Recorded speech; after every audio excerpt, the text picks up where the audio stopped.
दोस्तों, अगर पत्नी गलत है और वो गलत रहते हुए पति के ऊपर अगर मेंटेनेंस का केस करती है, पति से अगर वो मेंटेनेंस लेना चाहती है, तो इस लेवल के ऊपर उस पति का ये मकसद होता है कि उस पत्नी का कम से कम मेंटेनेंस बने, या फिर उसका मेंटेनेंस है जो बिल्कुल भी नहीं बनना चाहिए। ये पति की सोच होती है, ये पति की थिंकिंग होती है, पर ये आसानी से तो संभव है नहीं। यानी कि यहाँ पे डायरेक्टली पत्नी का मेंटेनेंस बंद भी नहीं हो सकता है और यहाँ पे कम मेंटेनेंस भी नहीं हो सकता है। पर ये कैसे संभव है, इसके लिए पति को क्या करना होगा? देखो, यहाँ पे मैं इस वीडियो के माध्यम से क्लियर करने वाला हूँ कि पति को मेंटेनेंस केस के अंदर है जो ये काम करना होगा, जो मैं इस वीडियो के अंदर बताने वाला हूँ। अगर पति मेंटेनेंस केस के अंदर ये काम करते हैं तो पत्नी को केवल 100 रुपए का ही है जो मेंटेनेंस देना पड़ेगा, इससे ज्यादा है जो नहीं देना पड़ेगा। पर ये कैसे संभव है, क्या है जो पति को मेंटेनेंस केस के अंदर काम करना होगा, इसकी पूरी जानकारी इस वीडियो के अंदर बताऊंगा। वीडियो बहुत ही महत्वपूर्ण है, अंत तक देखना है तभी पूरी जानकारी समझ में आएगी, क्योंकि आधे अधूरे वीडियो से कोई भी जानकारी समझ में नहीं आती है। और अभी तक इस चैनल को सब्सक्राइब नहीं करे हैं तो सब्सक्राइब करके बेल आइकन को इससे दबा दीजिए। तो चलिए शुरू करते हैं।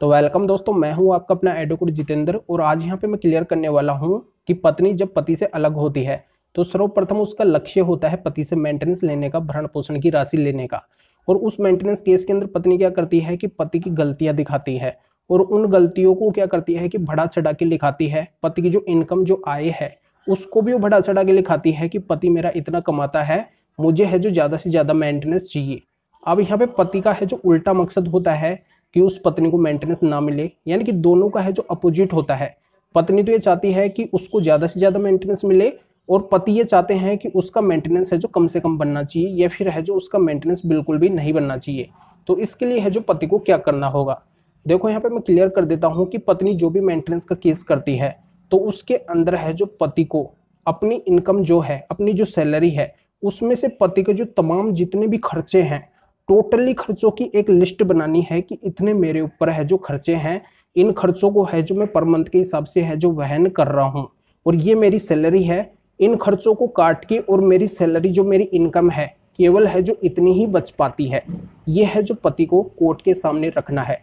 और एक बहुत ही इंपॉर्टेंट बात यह है कि आजकल मेंटेनेंस केस में क्या होता है कि इनकम एफिडेविट लगता है, और दोनों पक्षों को है जो इनकम एफिडेविट मेंटेनेंस केस के अंदर देना पड़ता है। और उस इनकम एफिडेविट में अगर पत्नी झूठ का सहारा लेती है, जैसे अगर पत्नी अपनी एजुकेशन को छिपा लेती है, या फिर वो जॉब कर रही है उसको छिपा लेती है, या फिर पति की जो इनकम है, जो सैलरी है, उसको बढ़ा चढ़ा कर लिखाती है, यानी कि टोटली वो जो एफिडेविट है, जो इनकम एफिडेविट है, वो अगर झूठा होता है, तो पति को ये करना है कि जहां पे पत्नी झूठ बोली है उस एफिडेविट के अंदर, तो उन लाइनों को है जो कोर्ट के सामने हाईलाइट करना है, और उनसे रिलेटेड जो एविडेंस पति के पास में है उनको कोर्ट के अंदर लगाना है। और इस झूठ के आधार पे पत्नी के ऊपर है जो पति 340 सीआरपीसी की कार्रवाई है जो कर सकता है। और यहाँ पे अगर पत्नी 340 के तहत अगर दोषी पाई जाती है तो उस पत्नी का मेंटेनेंस भी बंद हो जाएगा, या फिर उस पत्नी को मेंटेनेंस मिलेगा तो बहुत कम मिलेगा। और इसमें एक और बात आती है, एक बात ये आती है कि अगर वो पत्नी अपनी मर्जी से पति से अलग रह रही है बिना किसी कारण के,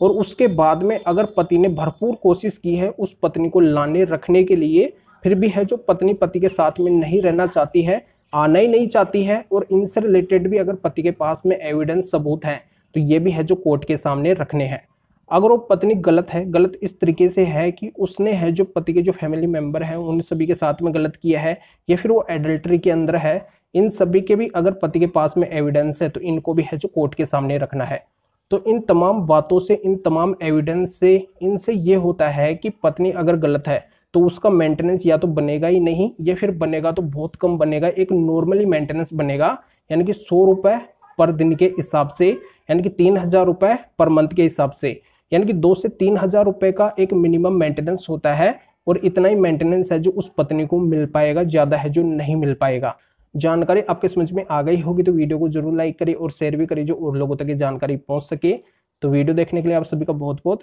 धन्यवाद।